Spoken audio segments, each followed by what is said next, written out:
कोई न बचने पाया है। कि आने से संतों का समागम मिलता है। करने से दुख जन्म मरण का मिटता है।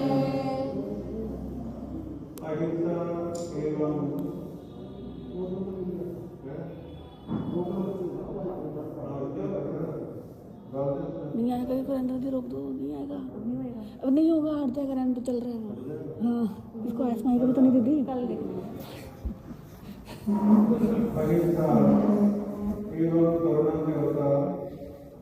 श्रवण भगवान महावीर के कौन चरणों में सादर कोटि कोटि वंदन अभिनंदन। ध्यान योग में योग प्रधानाचार्य कुलदिश्री शिव मुनि जी महाराज छत्र गौरव उत्तरोत्तर परम सेवा भावी पूज्य गुरुदेव श्री प्रेम सुखजी महाराज के कौन चरणों में सादर कोटि कोटि वंदन अभिनंदन। मंचासीन आदरणीय समादरणीय मुनिवृंद, परम विदुषी साध्वी मंडल, उपस्थित धर्मनिष्ठ बंधुओं, माताओं के बहन, जैसा कि आप सभी को विदित है, इस वर्ष भगवान महावीर का 2625वां पावन जन्मोत्सव आ रहा है, जन कल्याण का आ रहा है। पूरे देश में संपूर्ण जैन समाज में प्रतिवर्ष की भांति इस वर्ष में उत्साह और उमंग है और लोगों के मन में इस बात की भक्ति है कि हम भगवान महावीर जयंती को कैसे मनाएं। कई प्रवचनों के माध्यम से उनके महान व्यक्तित्व की चर्चा होती है और कहीं भजन कीर्तनों के माध्यम से, प्रभात फेरियों, शोभा यात्राओं के माध्यम से, कई सेवा के प्रकल्पों के माध्यम से हम भगवान महावीर के प्रति अपनी आस्था और श्रद्धा व्यक्त करते हैं। लेकिन मैं समझता हूँ कि सारे काम अपने अपने स्थानों पर अच्छे हैं। 2-2.5 घंटे की सभाएं हुई, कुछ पॉलिटिशियंस आ गए, कुछ सामाजिक लोग आ गए, खा लिए पी लिए चल लिए, वो भी ठीक है, सामाजिक व्यवहार है, लोग करते हैं। लेकिन पिछले कुछ सालों से मैं देख रहा हूँ, बहुत ज्यादा समय नहीं हुआ है, मोटा मोटा इसको 15 साल के अंदर अंदर मान लें। और मैं स्थानीय वासी समाज में खास तौर पर 2 संतों के नाम लेना चाहूंगा जिन्होंने इसकी शुरुआत करी और उसका प्रभाव है कि सभी साधु साधियां उस दिशा में कीर्तनशील भी हैं। सबसे पहले भगवान महावीर गाथा यानी भगवान महावीर की कथा, इसका शुभारंभ करा था प्रज्ञा महल से उपाध्याय श्री प्रवीण ऋषि जी महाराज ने। लोगों ने बड़ा पसंद किया, लोगों ने बड़े दूर दूर लोगों ने सुना और भगवान महावीर के अनेकों प्रसंग जो आम जनता तक नहीं पहुंचते थे, उन कथाओं के माध्यम से पहुंचने लगे। प्रवीण ऋषि जी महाराज ने इस कथा को जब प्रारंभ करते कुछ ही समय के पश्चात हमारे श्रवण संघ सलाहकार वाणी के जादूगर श्री रमणीक मुनि जी महाराज, उन्होंने भी महावीर कथा प्रारंभ करी और महावीर कथा वहां भी बड़ी रोचक तरीके से सुनाई गई और जनता ने बहुत पसंद किया। अब मैं देख रहा हूँ कि हमारे उत्तर भारत में उत्तर भारत के प्रवर्तक श्री सुभद्र मुनि जी महाराज ने पिछले कई सालों से भगवान महावीर कथा का प्रारंभ कर रखा है और आपके क्षेत्र में वो कथा पहले हो चुकी है। और जहाँ जहाँ वो जाते हैं महावीर जयंती के आसपास भगवान महावीर कथा होती है। मेरा मानना है जैसे रामलीला के माध्यम से मर्यादा पुरुषोत्तम भगवान राम के व्यक्तित्व को प्रस्तुत किया जाता है, रासलीलाओं के माध्यम से श्री कृष्ण की लीलाओं को लोगों के सामने पहुंचाया जाता है, ऐसी कक्षा एक प्रयास है कि प्रत्येक साधु साधवी जहाँ जहाँ उसका विचरण है, जहाँ जहाँ उसका विराजना होता है महावीर जयंती के आसपास, तो अपने अपने तरीके से भगवान महावीर के जीवन के विषय में प्रारंभ से अंत तक का सारा संपूर्ण चरित्र सुनाने की प्रथा प्रचलन चल रहा है। इससे सबसे पहला काम तो ये होगा कि जैन समाज के ही लोग जो भगवान महावीर के संपूर्ण व्यक्तित्व से परिचित नहीं है, वो भी परिचित होने प्रारंभ हो जाएंगे और इसी के माध्यम से जैनेतर लोग भी परिचय में आएंगे। चाहे वो प्रवचनों में आए, चाहे वो यूट्यूब के माध्यम से, सोशल मीडिया के माध्यम से सुने, लेकिन सुन करके उनका ज्ञान, उनका बोध भी भगवान महावीर के प्रति बढ़ेगा, ऐसा मेरा विश्वास है। और यहाँ पर अभी प्रवचन के प्रारंभ में हमारे महासती जी महाराज ने भजन तो बोला सो बोला, लेकिन 29 गाथाएं भगवान महावीर से संबंधित, जो कि सूत्र कीर्तन सूत्र की गाथाएं हैं, इसमें भगवान महावीर की स्तुति प्राकृत भाषा की 29 गाथाओं के माध्यम से की गई है। तो ये आप लोगों ने प्राकृत में सुना है, इसका हिंदी भावार्थ भी बहुत सी पुस्तकों में, ग्रंथों में सहज रूप से उपलब्ध है और बहुत से संतों इसकी व्याख्याएं करके भी प्रस्तुत किया है और इसकी व्याख्या भी पढ़ने लायक है। लेकिन यहाँ पर हम आपको भगवान महावीर का सिंपल भाषा में जो चारित्र है, जो घटनाएं हैं, जो प्रसंग है, क्योंकि आम आदमी जीवन चारित्र पढ़ता नहीं है, आम आदमी पुस्तक उठा के पढ़ता नहीं है, कुछ ही % लोग होते जो पढ़ते हैं, बाकी ज्यादातर लोग तो सुनने में विश्वास करते हैं कि सुनकर के जो मिल जाएगा सो ले लेंगे, बाकी ज्यादा पचड़े में नहीं पढ़ते। लेकिन मेरा मानना है सुनने के साथ साथ हमारे को पढ़ने का अभ्यास भी बना करके रखना चाहिए। पढ़ने से भी भगवान महावीर समेत दुनिया के सभी महापुरुषों का हमें गहराई से बोध होता है। तो यहाँ पर हमारे पास केवल 7 दिन है। इन 7 दिनों में भगवान महावीर के चारित्र को सुनाना है। जहाँ तक पर्सनल मेरी बात है, यूं भगवान महावीर जयंती वाले दिन बोलते रहे हैं, और बोलना भी क्या है, मैंने देखा बड़ी बड़ी सभाओं में हम जाते हैं, 5 मिनट 7 मिनट, 5 मिनट 7 मिनट संक्षेप में वक्तव्य दे दिया और लोग खुश हो गए, इस प्रकार से रहा।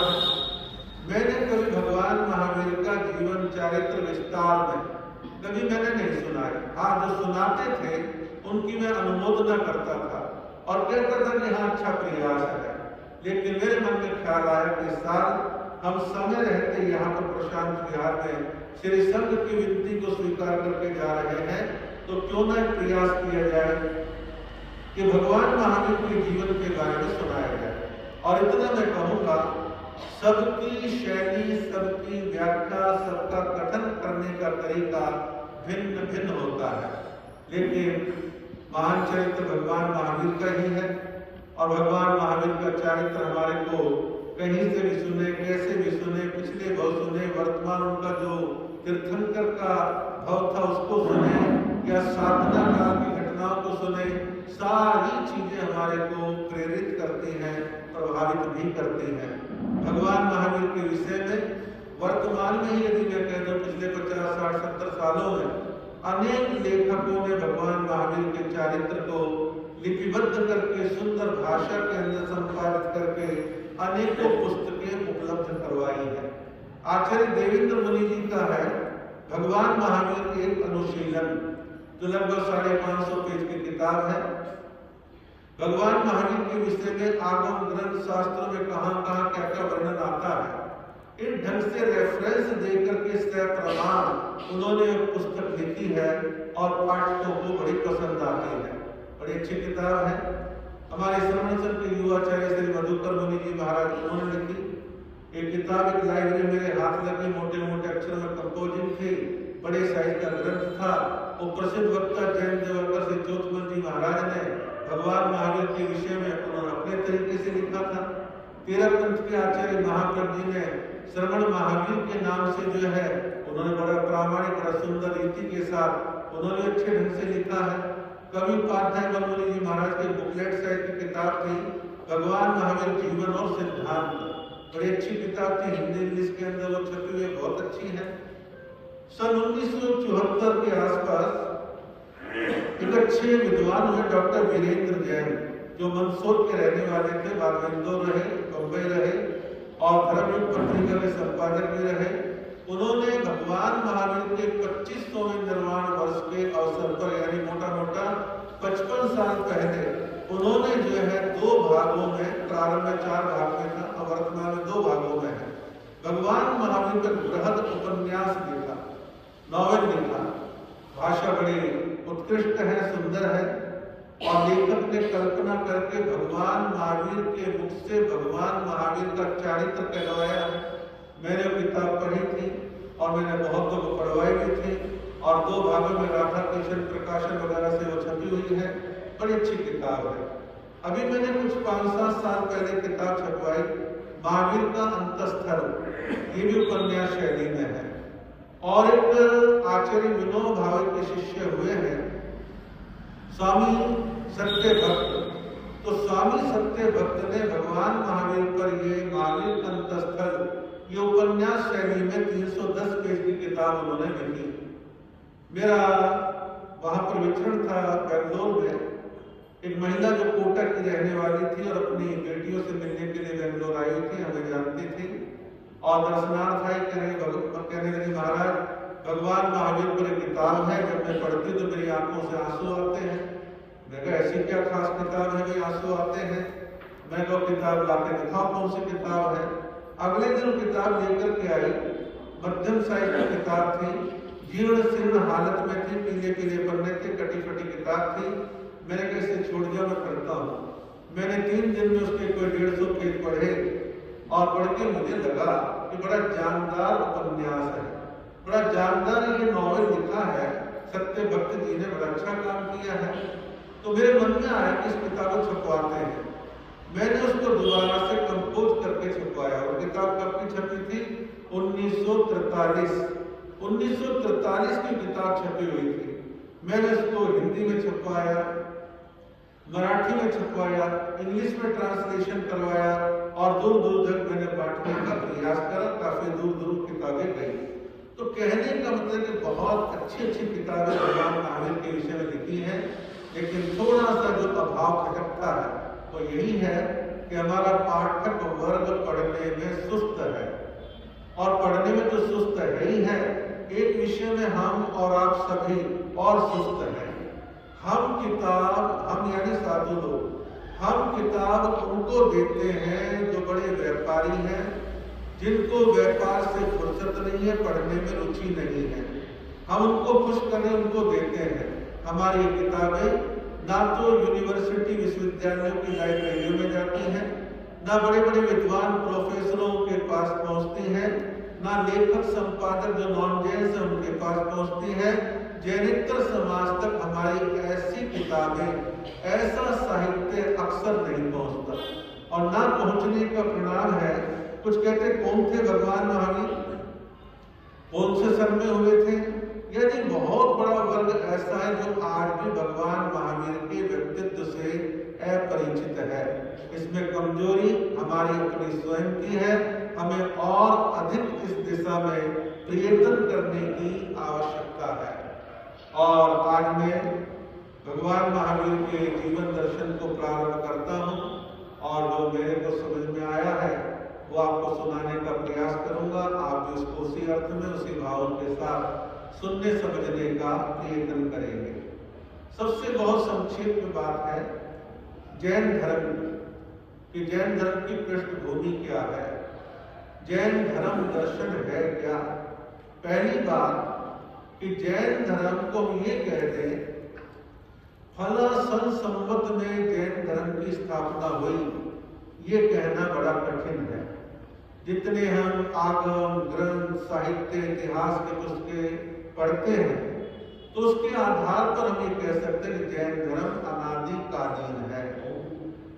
ये प्रारंभ करता कोई नहीं है, अनादिकालीन है, चला आ रहा है। और एक धर्म की खूबी, एक विशेषता, एक सिद्धांत है, वो है कि ये दर्शन, ये धर्म आत्मवादी धर्म है। आत्मा को मान के चलता है, आत्मा के इर्द गिर्द सारी चीजें घूमती हैं।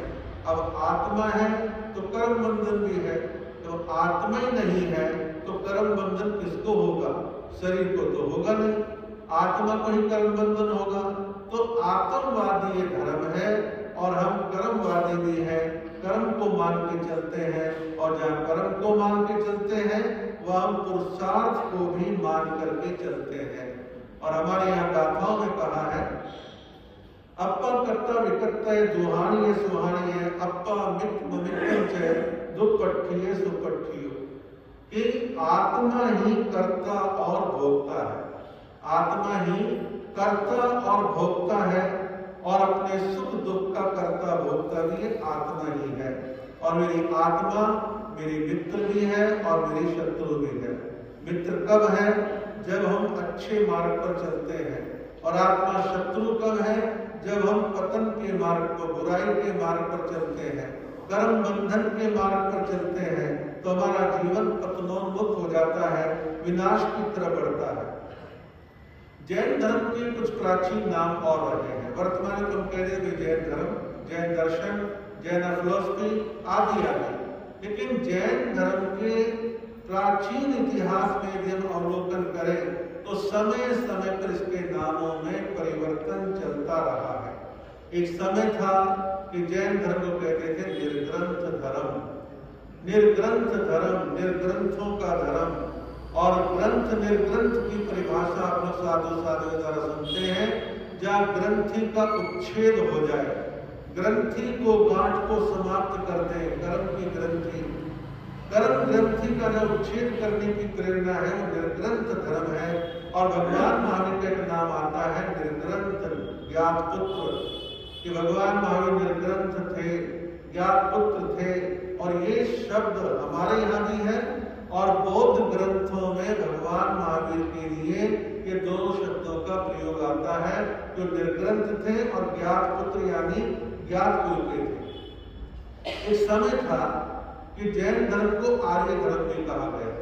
अब वर्तमान में हमारे सामने आर्य समाज मंदिर है, आर्य समाज बोलते हैं, आर्य संस्कृति बोलते हैं, आर्य लोग बोलते हैं। लेकिन जैन धर्म को एक कालखंड में आर्य धर्म कहकर के भी संबोधित किया गया। और आर्य कहते हैं जो संस्कारित है, संस्कारित है या संस्कार की तरफ लेके जाए या संस्कारों से ओतप्रोत है, उसे आर्य धर्म कहते हैं। फिर भगवान पार्श्वनाथ के समय इसको बोला गया श्रमण धर्म, श्रमण संस्कृति। तो श्रमण धर्म, श्रमणों का धर्म। तो पार्श्वनाथ भगवान के समय ये नाम रहा।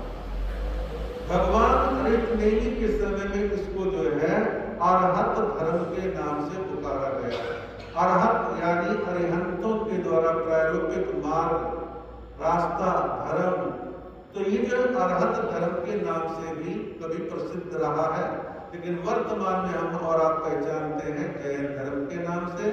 और ये जो शब्द है जैन धर्म के नाम से, इसमें भी बहुत बड़ा अर्थ छुपा हुआ है, दर्शन छुपा हुआ है। और इसको, इसके मर्म को तो वही लोग समझ पाते हैं जो लगातार पढ़ते हैं, स्वाध्याय करते हैं, अध्ययन करते हैं, विद्वानों के प्रवचन सुनते हैं। उन लोगों को इसका बोध आसानी से हो पाता है। अभी जो मैं बात जैन धर्म की प्राचीनता की कर रहा था, तो ये बात घूम के आते हुए जैन धर्म के प्रवर्तक कौन रहे। प्रवर्तक का मतलब ये उत्तर भारतीय प्रवर्तक शब्द नहीं है। प्रवर्तक है प्रवर्तन करने वाला, चलाने वाला, प्रारंभ करने वाला, आदि करने वाला, उसे कहते हैं प्रवर्तक। तो कहा कि वे जैन धर्म का प्रवर्तक किसको माने। अब वर्तमान में एनसीईआरटी की किताबें पढ़ लो तो कहते हैं कि भैया जैन धर्म के संस्थापक, प्रारंभकर्ता भगवान महावीर थे। तो ऐसा बोलते हैं। तो जैन विद्वान मेरे पागल है, इनका अकल नहीं है, क्या बोलते हैं कि भगवान महावीर ने स्थापना कहाँ करी है, तो ऋषभदेव भगवान से चला रहा है। तो ऋषभदेव भगवान ने स्थापना करी। एक्चुअल में ना ऋषभदेव भगवान ने स्थापना करी, ना भगवान महावीर ने। ये अनादिकालीन है। हम क्या बोलते हैं प्रतिक्रम में, अनंत 24 सिद्ध नमो। जो अनंत 24 हो गई हैं, जो सिद्ध हो गए हैं, मैं उस सबको नमन करता हूँ। अब अनंत 24 का क्या गणित है, क्या उसको काट के पैमाने से नाप पाएंगे। उसके लिए एक ही शब्द यूज किया जाता है, अनादिकालीन, प्राचीनतम धर्म, सदा चला आ रहा धर्म। और हमारे यहाँ काल के दो पैमाने माने हैं काल चक्र के रूप में, उत्सर्पणी और अवसर्पणी काल। उत्सर्पणी और अवसर्पणी काल, इनके 6 आरे मानते हैं। और 6 आरों में एक कालखंड पूरा होकर दूसरा प्रारंभ हो जाता है। अब 6 कालखंड जो है इनके चलते हैं, बड़ी लंबी अवधि, लंबी चर्चाएं हैं, उसमें मैं विस्तार में नहीं जाऊंगा, लेकिन संक्षेप में बात चल रही है। तो एक 24 के जो होती है कालखंड में पूरी हो जाती है। फिर दूसरा कालखंड प्रारंभ होता है, फिर नई 24 आती है। तो 24 जो है ये चलती रहती है। और बहुत से जैन मंदिरों में सुनते हैं, हमारा ज्यादा देखने का काम तो नहीं पड़ता, त्रिकाल 24। अब त्रिकाल 24 में वो क्या मानते हैं कि भाई ये 24 तीर्थंकर पहले वाले हो गए, ये वर्तमान 24 के हो गए, ये भावी 24 के मान लिए। इस प्रकार उनके यहाँ पर ऐसी धारणा, मान्यता, श्रद्धा, आस्था चलती रहती है। तो इस प्रकार हमारे यहाँ पर अवसर्पणी उत्सर्पणी के कालखंड है और उसके माध्यम से समय आगे से आगे चलता रहता है। और समय समय पर तीर्थंकर जब जब आते हैं, तीर्थंकर जब जब जन्म लेते हैं, तो अपने अपने समय में तीर्थ की स्थापना करते हैं। आमतौर पर हमारे यहाँ पर जो मान्यता है, ये कहते हैं भाई वैदिक परंपरा में कि ये फला तीर्थ फला तीर्थ फला तीर्थ है। हमारे यहाँ कहते हैं फला तीर्थ में घूमने के लिए गए थे, वहाँ दर्शन करने के लिए गए थे। और एक तीर्थ बोलते हैं घाट को, गंगा के घाट इनको तीर्थ बोल देते हैं। तो तीर्थ जो वहाँ इस रूप में माना है। लेकिन हमारे यहाँ क्या मान्यता है, एक तीर्थंकर आता है, अपने समय में केवल ज्ञान की प्राप्ति करता है, तीर्थ की स्थापना करता है। और हमारे यहाँ 4 घाट है, 4 तीर्थ है। और वो 4 तीर्थ है साधु, साध्वी, श्रावक, श्राविका। इसे चतुर्विध संघ कहते हैं, 4 तीर्थ कहते हैं, जिसकी बड़ी मान्यता है, बड़ी आस्था है। और हम और आप उसका महिमा गान करते हैं। और हमारे यहाँ तो संघ की महिमा नंदी सूत्र के न कई रूपों और अलंकारों के रूप में, उपमाओं के रूप में दी गई है कि किस प्रकार से संघ का महत्व, तीर्थ का महत्व है। तो हमारे यहाँ पर तीर्थों की महिमा इस रूप में मानी गई है कि तीर्थंकर जो है तीर्थ की स्थापना करते हैं। अब बात आती है इतिहास और पुराण की, इतिहास और पुराण की दृष्टि। तो ऐसा कहते हैं कि वर्तमान समय में, मैंने भी जो NCERT की बात करी, और कुछ ऐसा भी देखने सुनने में आता है कि कुछ लोग कहते हैं जी एक तरफा इतिहास लिखा गया और एक तरफा इतिहास में तोड़ मरोड़ करके फला फला की विचारधारा वालों ने ऐसा कर दिया, वैसा कर दिया वगैरह। अब हमारे यहाँ जो वर्तमान में अन्य इतिहासकार है, तो जैन नहीं है, वो तो एक साथ एक लाइन में कह देते बस पार्श्वनाथ भगवान और भगवान महावीर स्वामी इतना जैनों का इतिहास है, इससे पीछे कुछ नहीं है। अब ये जो इतिहासकार है, ये कहते हैं प्रमाण की बात कि आप हमारे को प्रमाण दे दो, सबूत दे दो, हम आपका इतिहास मान लेंगे। अब इन चीजों को लेकर के जहाँ आस्था जुड़ जाती है, वहां फिर इस प्रकार के प्रमाण आदि के तर्क वितर्क कुतर्क जो है सब भरे रह जाते हैं। इतिहास आस्था के साथ भी चलता है और प्रमाण के आधार पर भी चलता है। लेकिन हम ये कहेंगे कि हमारा इतिहास उससे भी पुराना है, हम ऐसा नहीं मानते। देखिए ऋषभदेव भगवान की बात ले लो, हम कहते हैं ऋषभदेव भगवान, वर्तमान का इतिहास कहते हैं, हम तो मानते नहीं ऋषभदेव भगवान को। वो तो ऐसा कहकर के नकारा कर देते हैं, इनकार कर देते हैं, आंकड़े कर देते हैं। लेकिन जब हम इतिहास में झांक के देखें तो ऋग्वेद के अंदर 4 वेदों में ऋग्वेद एक वेद है। ऋग्वेद के अंदर आदिनाथ भगवान ऋषभदेव के नाम का उल्लेख आता है, उनकी स्तुति आती है। महाभारत में और भागवत पुराण में, इन दोनों ग्रंथों में भी आदिनाथ भगवान ऋषभदेव का वर्णन आता है।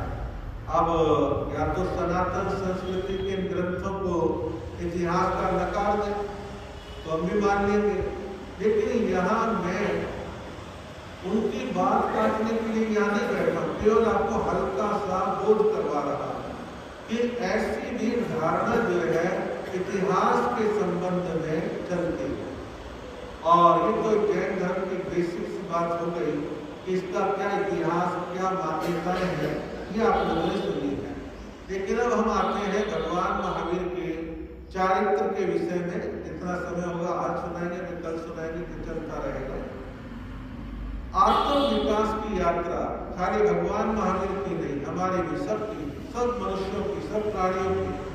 जो हमारी आत्म विकास यात्रा जो चलती है, ये 4 गति 84 लाख जीवन योनि में जीव अपने कर्मों के अनुसार जन्म मरण की दीर्घ परंपरा का निर्वहन करता है। फिर धीरे धीरे आत्मा की जैसे जैसे जैसे शुद्धि होनी प्रारंभ होती है, आत्मा का निर्मलीकरण होना प्रारंभ होता है और कई कई जन्म मरण करने के बाद कई जीव को सम्यक्त का बोध होता है और सम्यक्त का बोध होने के बाद आत्मा धीरे धीरे और उत्थान करते हुए संपूर्ण कर्मों को विनष्ट करके परम पद निर्वाण मुक्ति की प्राप्ति करती है। ऐसी हमारे यहाँ की धारणा है। और ये धारणा खाली संतों के दिमाग में ऐसा नहीं है। आप लोग सामान्य श्रावक श्राविका लगातार भगवान के चारित्र को और अनेक महापुरुषों के चारित्र को सुनते सुनते इस बात के लिए आप लोग भी मन में बात बैठा लेते हैं कि अनंत काल से जीव आत्मा जन्म मरण की परंपरा भटक रही है और जब इसका निस्तारा होना होगा तब धीरे धीरे कर्म कटेंगे और जीव आत्मा निर्मल होते होते एक दिन परम पद निर्वाण मुक्ति की प्राप्ति कर लेगी। भगवान महावीर की आत्मा भी अनेक अनेक भवों से जन्म मरण की परंपरा में लगी हुई थी, लेकिन हमारा जो इतिहास है, जो आचरण सूत्र में वर्णन आता है, कल्प सूत्र में वर्णन आता है, 63 शलाका पुरुष नाम के ग्रंथ में जो वर्णन आता है वो आता है 27 भवों का वर्णन। और 27 भव खास खास क्यों छाट लिए कि भगवान महावीर की आत्मा जब जागी और जागने के बाद अच्छे मार्ग पर बढ़ने लगी, उन्हें प्रतिबोध हुआ और प्रतिबोध होकर कैसे कैसे उनकी आत्मा विकास की प्राप्ति करती है, ये सारा वर्णन इस चारित्र में आएगा, इन घटनाओं में आएगा। आप प्रतिवर्ष सुनते हैं और कईयों ने चारित्र भी पढ़े हैं, लेकिन अच्छे प्रसंग प्रतिवर्ष सुने जाए, बार बार सुने जाए। महान पुरुषों का जीवन चारित्र आस्था के साथ सुनने से हमारे कर्म भी कटते हैं, हमारी आत्मा भी निर्मल बनती है, हमारे मन में भी भाव आते हैं कि हमारी आत्मा का भी विकास हो, हम भी जन्म मरण की परंपरा से मुक्त हों और परम पद निर्वाण मुक्ति की प्राप्ति करें। तो भगवान महावीर की आत्मा का जो वर्णन है वो सम्यक्त की प्राप्ति के बाद से गिना जाता है। भगवान महावीर का जो पहला भाव जिसके बारे में जहाँ को प्रतिबोध हुआ उसकी मैं चर्चा करूंगा कि कैसे अतिथि सेवा करने का लाभ पुण्य किसी जीव को मिलता है और अतिथि सेवा के माध्यम से कैसे कई बार आत्मा जागृत हो जाती है, अच्छे निर्मल सुंदर भावों का निर्माण होता है। भगवान महावीर का जीव नए साल के भाव में है और नए साल के लिए शब्द आता है कि वो कौन थे? ग्राम चिंतक थे। अब ग्राम चिंतक क्या थे? जो गांव की चिंता करे, गांव के बारे में ख्याल रखे, गांव का विकास, लोगों का विकास, गांव में कोई दुखी है तो उसके दुख को कैसे दूर करना है, किस घर में क्या समस्या है, लोगों के दुख पीड़ा को सुनना समझना और उसका निराकरण करने की भावना रखना। तो ऐसे वो ग्राम चिंतक थे। कौन? नए साल। अब नए साल का जो काम था, जो व्यापार था, वो लकड़ियों का, इमारती लकड़ियों का उनका काम था। जंगल से कीमती लकड़ी आती थी और उसे काट करके आगे बेचते थे, लोग अपने मकान बनाते थे, कुछ अन्य उपकरण बनाते थे और लकड़ी का उपयोग करते थे। तो एक बार नए साहब को लगा कि अब मेरे को नई लकड़ियां अपने यहाँ लाने की जरूरत है, लकड़ियां खत्म होने वाली हैं। तो अपने कुछ साथियों को, कुछ मजदूरों को साथ में लेकर के, तो बड़ा व्यापारी था, उन मजदूरों को काम करने वालों को लेकर जंगल में गए। अब जंगल में प्रातः काल गए, ठंडा मौसम था, लकड़ियां काटनी प्रारंभ करते करते दोपहर हो गई, पसीना आने लगा, शरीर थोड़ा थोड़ा थकने लगा। तो नए साल ने विचार करा कि मजदूर भी थक गए होंगे, मैं भी थक गया हूँ और अब दोपहर का भोजन कर दिया जाए। तो पुराने जमाने में भी और थोड़ा बहुत अभी भी ऐसा देखने में आता है और आप लोगों ने सबने देखा है कि लोग सुबह काम धंधे जाते थे तो अपने घर खाना लेके जाते थे। दोपहर में खाना खा लेंगे, तो वो भी खाना साथ में लेकर के आए थे। तो मजदूरों ने अपना खाना खोल लिया, नए साल ने अपना खाना खोल लिया। अब नए साल के बहुत धार्मिक नहीं थे, बट ठीक ठीक भावनाएं थी। मन में भाव उनके रहता था कि मैं प्रतिदिन खाना खाऊं, उससे पहले कोई अतिथि मुझे मिले तो मैं अतिथि को भोजन करवा के खाना देके फिर मैं भोजन ग्रहण करूं। ऐसा उनके मन में भाव था। अब वो भोजन करने से पहले ऐसी भावना भा रहे थे, चारों तरफ देख रहे थे कि अतिथि दिख जाए जिसे मैं 2 रोटी दूं, मैं भी खाना खा सकूं, वो भी खा सके, ऐसा मन में भाव आ रहा। तो देखा क्या, दूर से साधु संत चले आ रहे हैं।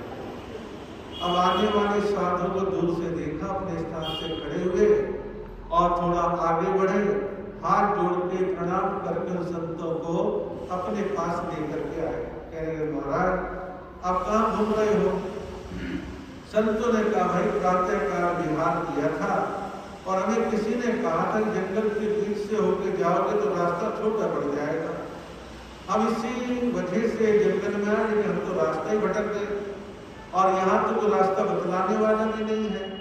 तो नए साल ने कहा कोई बात नहीं, रास्ता मैं बता दूंगा, आप पहले आप बैठिए और ये बताओ कि आपने कुछ भोजन पानी किया या नहीं किया? संतों ने कहा दिन निकलते चल दिए थे, रास्ते में कहाँ भोजन मिलना था, हम तो रास्ता भट गए, हम तो परेशान हो गए और अभी तक कुछ रास्ता भी नहीं पता चला है। नए साल ने कोई बात, आप आराम से बैठो, मेरे पास शुद्ध आहार है, सात्विक आहार है, आप शुद्ध सात्विक आहार ग्रहण कीजिए और उसने भोजन करने की विनती करी। संतों ने बड़े धैर्य के साथ भोजन लेके, उन्होंने भी थोड़ा सा ओट लेकर के अपना भोजन करना प्रारंभ कर दिया। भोजन कर लिया और संत बोले हम चलते हैं। तो नए साल ने कहा महाराज अभी आप कुछ समय और हो, तेज धूप है, दोपहर थोड़ी सी ढल जाए, दोपहर ढलने के बाद फिर आप विहार करें। उन्होंने कहा चलो ठीक है। संतों ने थोड़ा विश्राम किया, कुछ स्वाध्याय किया और जब सूरज जो है पश्चिम की तरफ ढलने लगा तो नए साल ने कहा महाराज आप आओ, मुझे यहाँ के सारे रास्ते मालूम हैं और जहाँ आप जाना चाहते हैं वो रास्ता मैं आपको बता देता हूँ। नए साल उन संतों को छोड़ने के लिए काफी दूर तक गए और जब मुख्य मार्ग आ गया तो संतों से कहा अब आप सीधे सीधे पधार जाओ। वंदना कर ली, चरण वंदन कर लिया और वापसी जाने लगे। संतों ने कहा कि सुनो सुनो नए साल, तुमने आज अतिथि सेवा का लाभ लिया, हमें भोजन करवाया, आराम करवाया, हमें मार्ग भी दिखाया। जब आपने इतना उपकार किया तो हमने कुछ उपकार करना चाहते हैं। संतों ने आत्मा का बोध दिया, उनको धर्म की शिक्षाएं दी, धर्म के बारे में कुछ बात बतलाई और बातें सुनकर के नए साल के जीवन को बड़ा अच्छा लगा। नए साल के जीवन में ऐसा लगने लगा जैसे आज प्रथम बार आत्म ज्योति जागृत हो रही है। ऐसा मैं अनुभव के आधार पर बतलाता हूँ। हम लोग जब गांव विचरण करते हैं, जहाँ हमारा जैन समाज नहीं होता, तो बहुत जगह पर कहीं कोई जाट, कोई जमींदार, कोई सरदार, कोई शर्मा जी, कोई वर्मा जी, कोई गुप्ता जी, वो मिलते हैं। कहते महाराज इतने साल पहले फला साधु पहली बार हमारे घर होते थे और हमें तो जैन धर्म के बारे में कुछ भी मालूम नहीं था, आज तो हमें बहुत कुछ मालूम है। हम तो फला साधु के पास रोज जाते हैं, प्रवचनों में जाते हैं, हमारी तो लगन जाग गई है। तो कई बार प्रारंभ का छोटा सा प्रतिबोध किसी के जागने के लिए निमित्त बन जाता है, एक बहाना बन जाता है, कारण बन जाता है। तो इस प्रकार नए साल के जीवन के अंदर वहां पर उनको बड़ा अच्छा लगा, एक प्रतिबोध मिल गया, एक ज्ञान की ज्योति जग गई और उनकी आत्मा थोड़ी सी जागृत हो गई कि धर्म करना चाहिए, संतों के दर्शन करने चाहिए। एक प्रसंग और कह के मैं अपनी बात को पूरा करूंगा। अब आप पीछे चलिए, चर्चा तो भगवान महावीर की कर रहे हैं और मैंने आपको कहा और मैंने क्या का बहुत साधु संत कहते हैं कि ये जन्म मरण की दीर्घ लंबी परंपरा है। तो भगवान महावीर का जीव आदिनाथ भगवान ऋषभ देव के युग में, क्योंकि कहानी को जोड़ेंगे तो पीछे चलना पड़ेगा, नहीं तो कहानी जुड़ेगी कैसे और घटनाएं आपस में कनेक्ट कैसे होंगी। तो आदिनाथ भगवान ऋषभ देव के युग में जब अवसर्पणी काल चल रहा था और प्रथम तीर्थंकर के वो रूप में थे, तो उनका बेटा था भरत चक्रवर्ती, और भरत चक्रवर्ती का बेटा था मरीचि। और ये नाम मरीचि का अक्सर बहुत बार आप लोगों ने सुना है।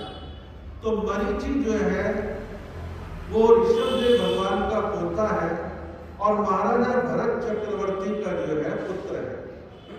और अभी मैं पिछले कुछ दिनों में देख रहा था कि महाराजा भरत को लेकर के जो ऋषभदेव भगवान के पुत्र थे, अनेकों हमारे वैष्णव परंपरा के विद्वान संत कह रहे थे उन्हीं भरत के नाम पर भारत नाम देश का पड़ा।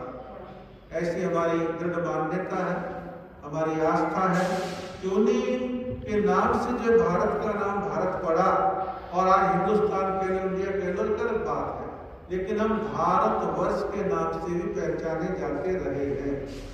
और आदिनाथ भगवान ऋषभदेव का जन्म कहाँ हुआ? अयोध्या में। और अयोध्या प्राचीन नगरी है। भगवान राम के समय से भी पहले आदिनाथ भगवान ऋषभदेव हुए हैं। इतिहास की कड़ियां तो यही बोलती हैं। तो अयोध्या में एक बार आदिनाथ भगवान ऋषभदेव का समवसरण लगा हुआ था। और समवसरण लगा हुआ है और तीर्थंकरों की महान पुण्यवानी होती है कि जीवन का उपदेश सुनते, प्रतिबोध को प्राप्त होते और दीक्षा ग्रहण कर लेते हैं। तो वहां पर अनेक साधक दीक्षा ग्रहण करने के लिए आए और भगवान ऋषभदेव के चरणों में दीक्षा ले रहे हैं। उन्हीं दीक्षा लेने वालों में आदिनाथ भगवान ऋषभदेव के पुत्र और भरत के पुत्र मरीचि, उसने भी दीक्षा ले ली। अब दीक्षा ले ली है और दीक्षा लेकर के अपने साधना में लग गए। लेकिन जो इतिहास में वर्णन आता है, आदिनाथ भगवान ऋषभदेव जो कि वीतरागी थे, कठोरतम साधना करते थे, लंबे लंबे तप करते थे, दीर्घ विहार करते थे, अनेकों प्रकार के कष्ट परेशानियों को, सर्दी गर्मी को बर्दाश्त करते थे।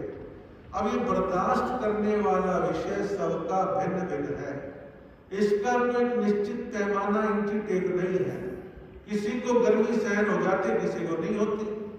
किसी को सर्दी सहन हो जाती, किसी को नहीं होती। किसी से पैदल विहार हो जाता, किसी से नहीं होता।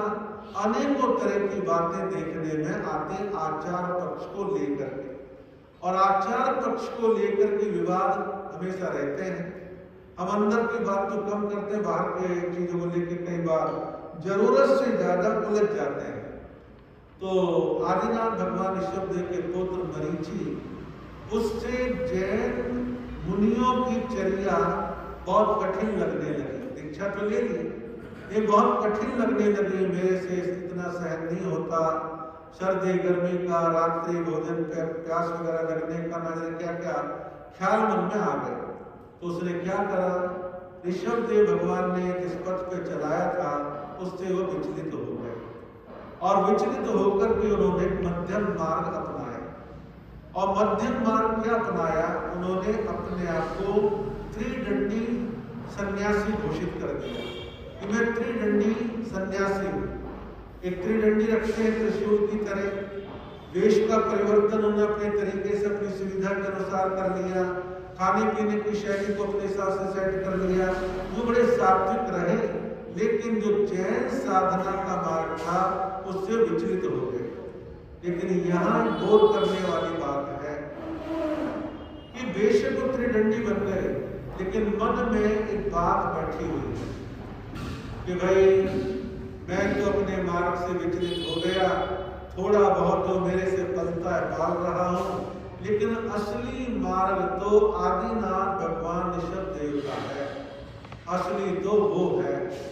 और आदमी वर्तमान में आप देखेंगे अपने अहम में इतना डूबा रहता है, मेरा ब्रांड ऊंचा, मेरा ब्रांड ऊंचा, मेरा ब्रांड ऊंचा, इसमें उलझे रहते हैं। लेकिन ऐसा अहंकार करवाता है।